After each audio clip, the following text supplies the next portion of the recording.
This is a place that people come to for some reason, for peace in their lives.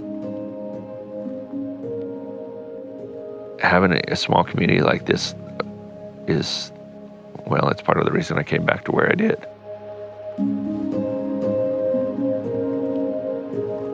We've been here a long time. I'd like to be able to stay that much longer.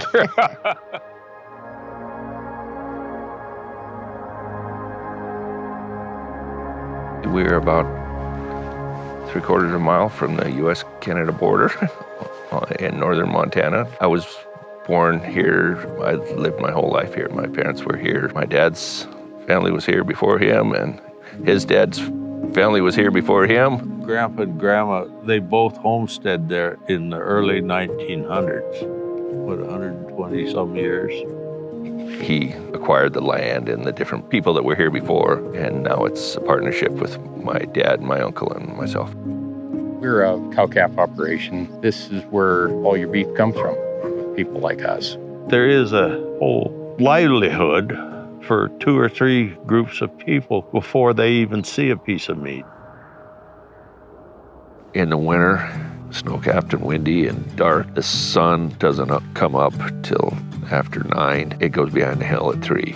We can be 30 below and the wind blowing 2-3 feet of snow here that'll be here from Thanksgiving till maybe the 1st of May. We try to raise enough hay during the summer. We pretty well have to be prepared for the winter. As it gets darker in the end of the winter, it's contentious. It's a lot mentally. Everything's doom and gloom at that time of year. And this time of year, everybody's quite a bit lighter. You look around, the cows look good, and the crops look good, and everything's green, and that's pretty satisfying. It's a pretty good time of year. I think I've spent every day of my life getting up first thing in the morning and go feed the cattle. So my dad's philosophy is they eat before you do, and you don't rest till it's done. I don't remember ever wanting to do anything but what I'm trying to do now. I miss being able to get on and off a horse. My dad is a great roper and a great cattleman. He's worked with cattle his whole life. I think he's more comfortable on a horse than a tractor. How's that? They say, oh, you have so many cows. Oh, you're almost a millionaire. No, we just owe $1 million. But I know that people are always going to want to eat. And as long as I can produce something they want, I think there is a future. They put all this together, and they made it so this is a working place, and it's up to me to not screw that up.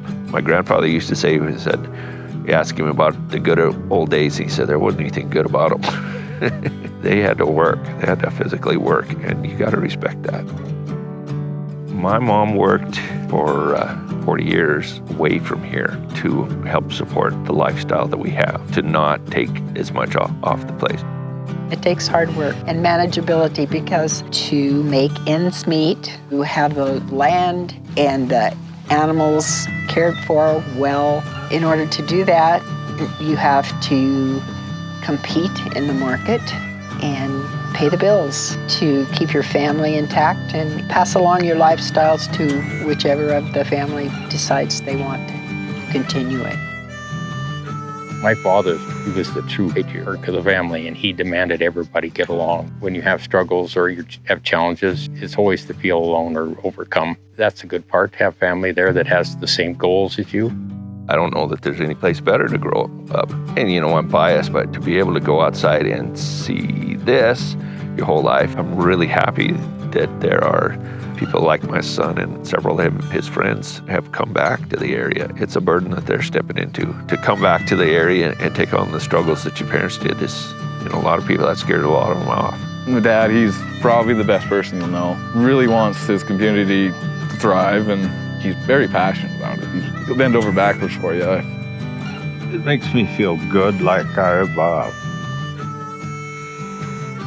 I guess you could say, accomplished something. To have something that they want to take over. It's a compliment. Yeah. Showing you that the life they have lived or grown up with is what they want to continue. And hopefully we have 4 great-grandsons now. Some of them I want to carry on.